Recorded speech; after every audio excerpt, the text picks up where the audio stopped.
Olá, turminha! Bom dia! Sejam bem-vindos a mais uma videoaula. Hoje, nossa aula de História, página 37 do livro de vocês.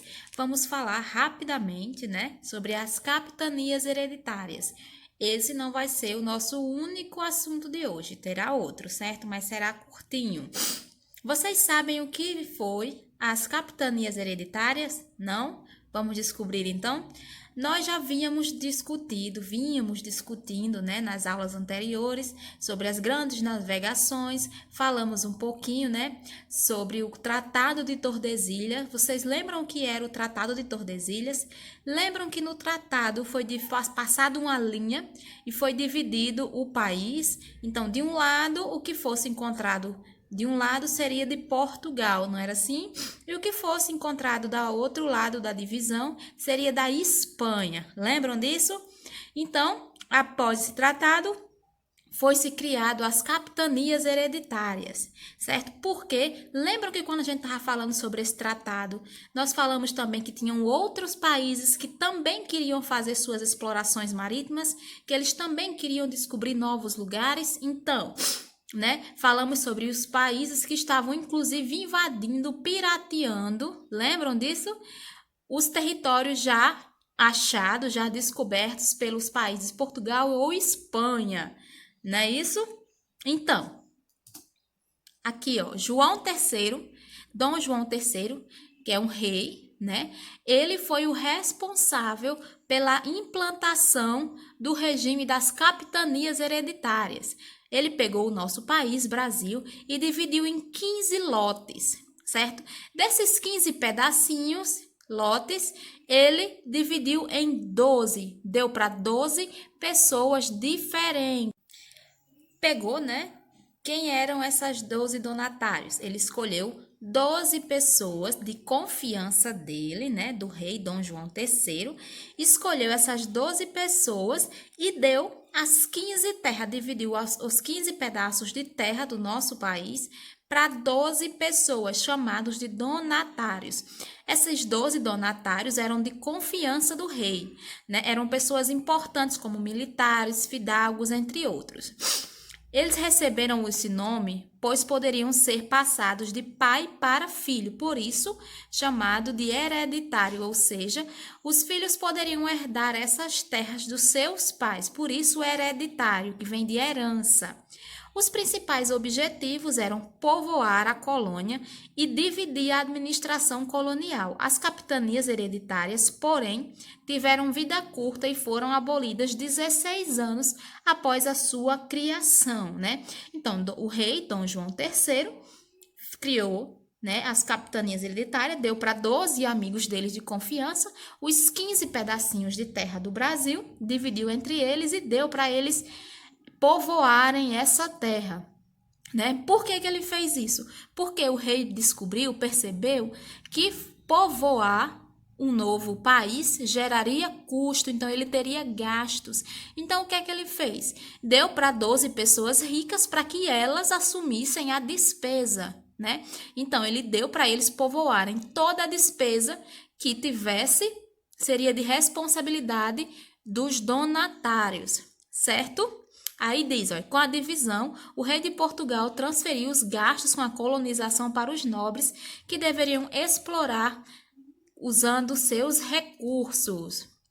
Quais eram os direitos e as obrigações dos donatários, Então, quando você aceitava o que o rei lhe deu da terra do Brasil, você tinha direitos e também tinha obrigações, Cada donatário era considerado a autoridade máxima, ficando responsável por povoar, administrar e proteger o território, fundar vilas e desenvolver a economia local, Então, se eu tinha um pedaço lá que o rei me deu, então era da minha responsabilidade povoá-lo, administrá-lo, Eu tinha, os donatários, eles tinham privilégios jurídicos como escravizar indígenas, cobrar tributos e doar lotes de terra não cultivada, explorar a região e usufruir de todos os seus recursos naturais.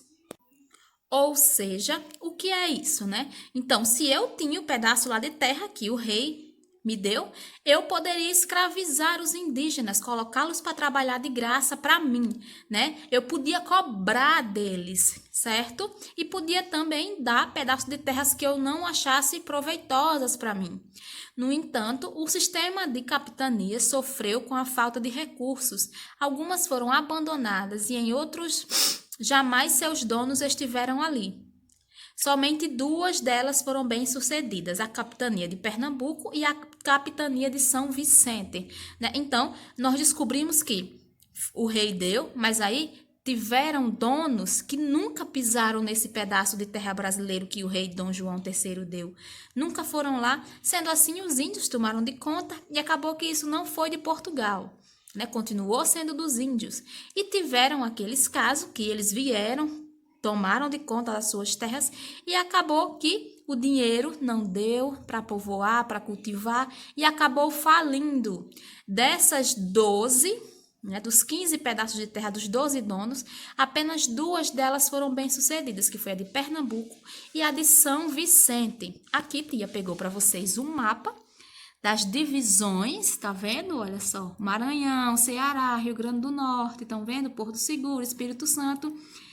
A divisão do Brasil, essa linha no meio que vocês estão vendo aqui, pessoal, ó, essa linha, lembram daquela linha lá que a gente falou do tratado? Então, de um lado era descoberto e ficava para a Espanha, do outro lado, ficava o que fosse descoberto ficava para quem? Para Portugal. Estão vendo aí? Muito bem.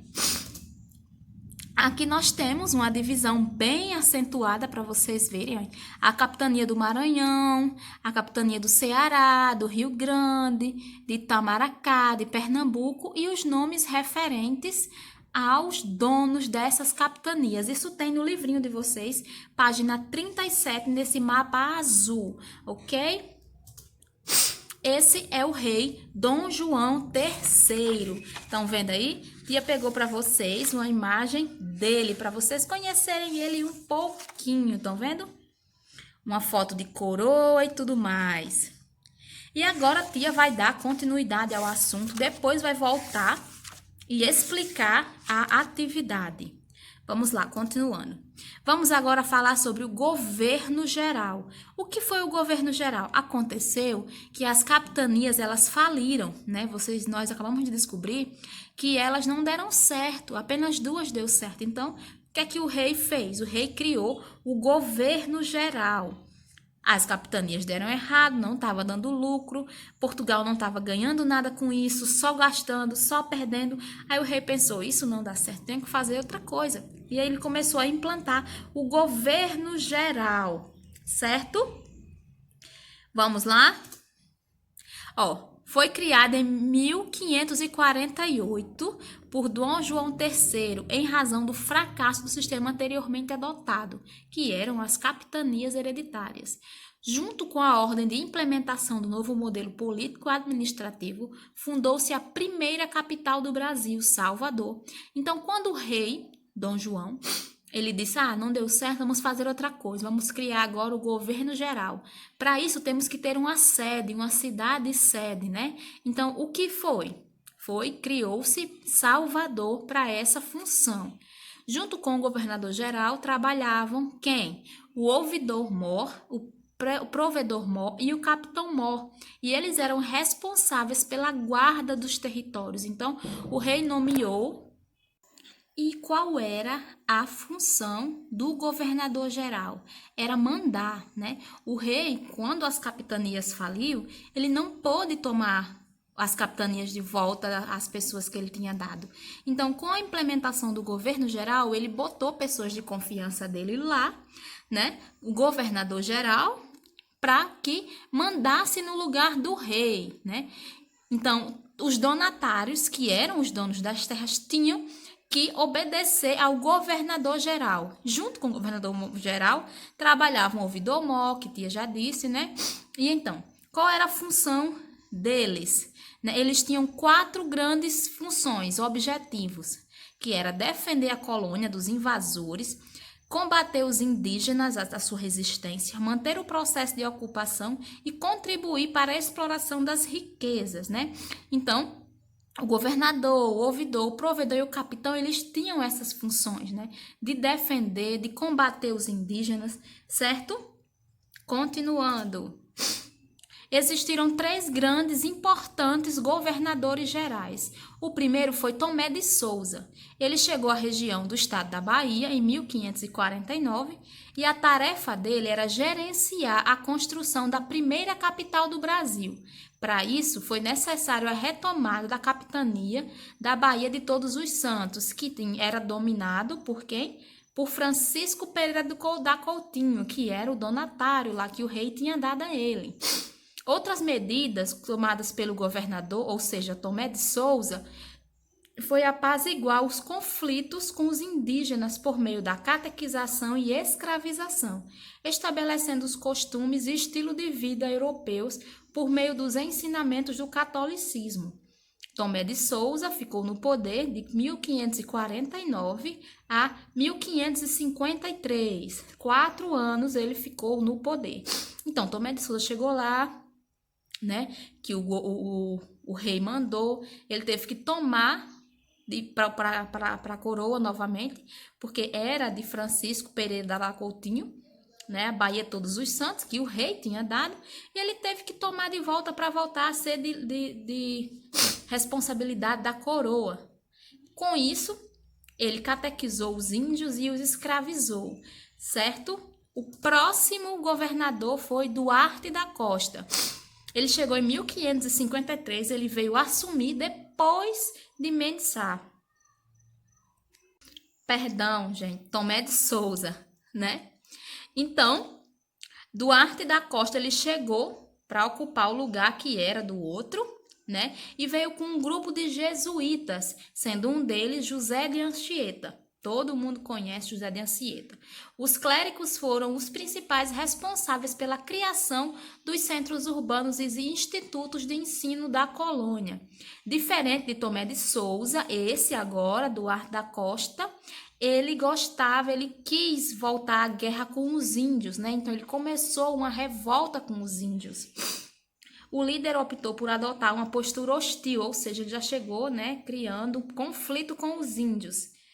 Foi durante o seu regime que as tropas francesas invadiram o território que hoje é o Rio de Janeiro, né? Então, lembram que Tia já falou para vocês que os franceses eram um dos povos que ficavam tentando tomar o território que era de Portugal ou de Espanha, inclusive chegaram até a piratear, invadir. Pois então, durante o governo de Duarte da Costa, os franceses conseguiram isso, invadiram e tomaram o poder.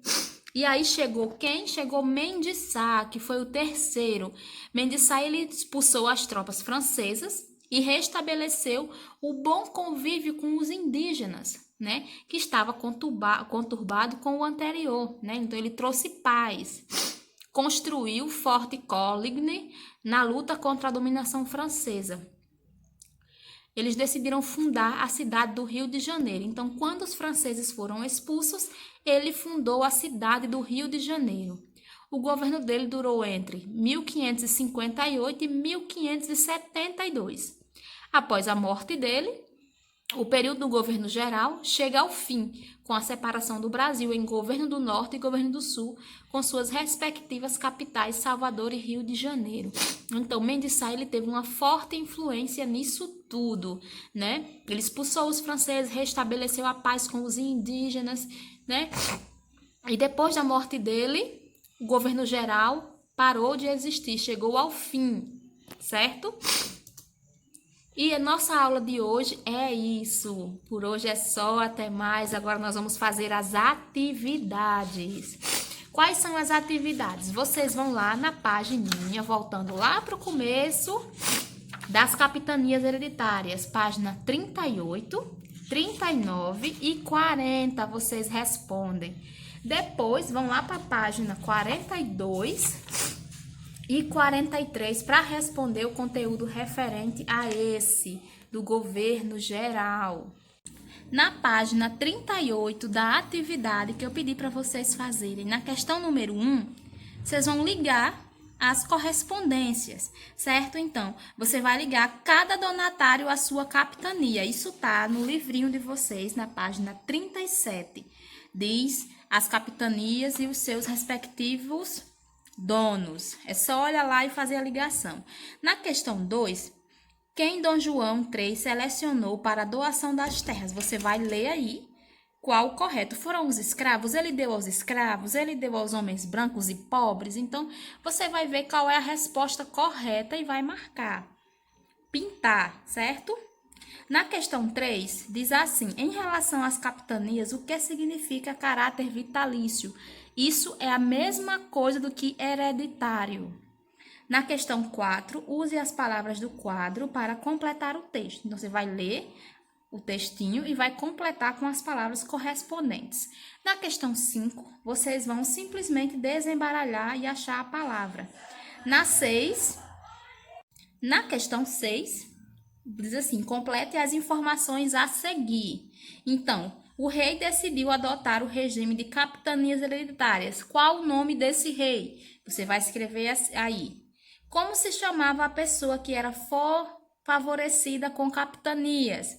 Você vai escrever. E aí nas outras. Na 7, você vai circular de vermelho os motivos que não permitiram a prosperidade das capitanias hereditárias. Nós sabemos que as capitanias elas não deram certo, elas faliram. Então, você vai circular de vermelho os motivos corretos. Na página 40, você vai escrever no quadradinho aí os lugares referentes a cada ligação que está fazendo, certo, pessoal? Continuando aqui a atividade, na página 42, agora a atividade sobre o governo geral.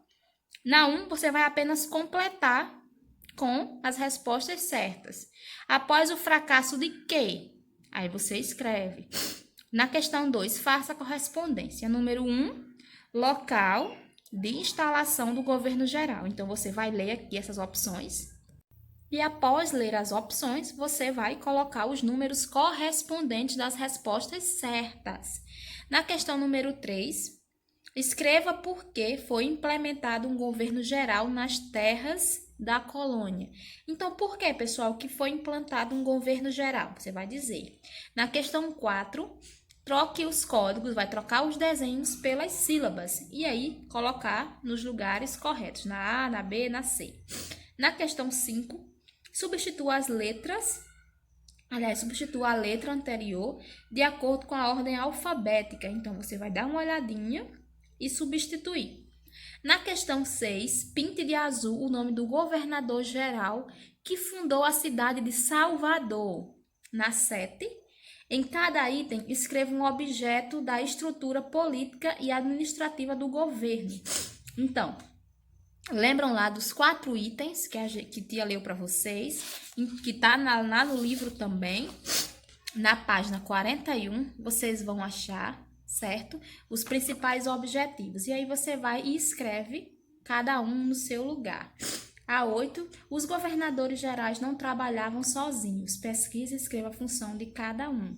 Tá no livro também, na página também 41. O que era o ouvidor-mor, o que era o provedor-mor e o capitão-mor, certo? E isso é só. Quando terminar a atividade, tira foto e manda pra tia, certo? Tia não vai mandar hoje livro de reforço, porque ficou um pouquinho grande a atividade. Então, fica só isso por hoje, certo, galera? Beijinho, tchau!